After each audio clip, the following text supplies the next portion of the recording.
What's the caseload, the average caseload that a public defender is carrying now? Linda Day watches a Georgia legislative hearing I want to throw up. in disbelief. I feel like I've been punched in the gut. The cause of her frustration?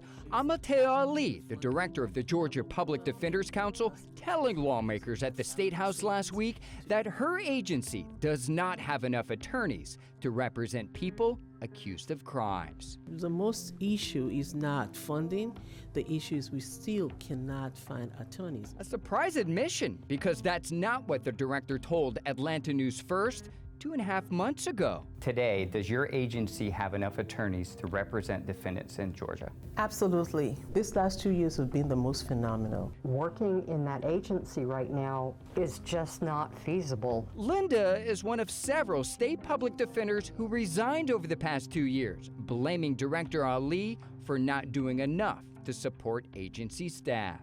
It made me understand how completely out of touch she is, living in an ivory tower that's not connected to what's happening with public defenders on the ground. Growing resentment from some public defenders after an Atlanta News First investigation that uncovered at least 600 people accused of crimes without legal representation last year, some waiting in jail for months. It's not the only issue the director flipped on after our interview.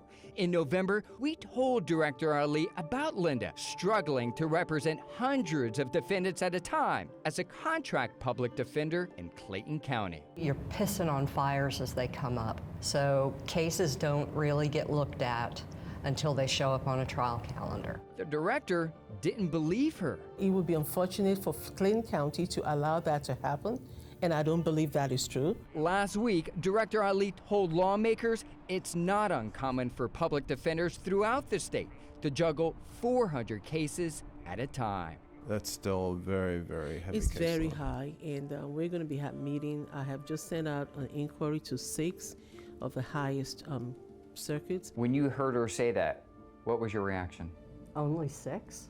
And where is she getting her information from? Can you give me a range? State Representative Scott Holcomb is the lawmaker who asked the director about the caseloads. I'm a practicing lawyer, so to have a caseload of over 400, that's very concerning to me. I don't know how any lawyer can diligently work through a caseload of that size. We've not been able to find attorneys. No kidding. At the end of the month, Linda's contract with Clayton County to represent hundreds of people expires, and there are no current plans to replace her. In simplest terms, how does this impact people accused of crimes? If they're in jail, it means they sit longer.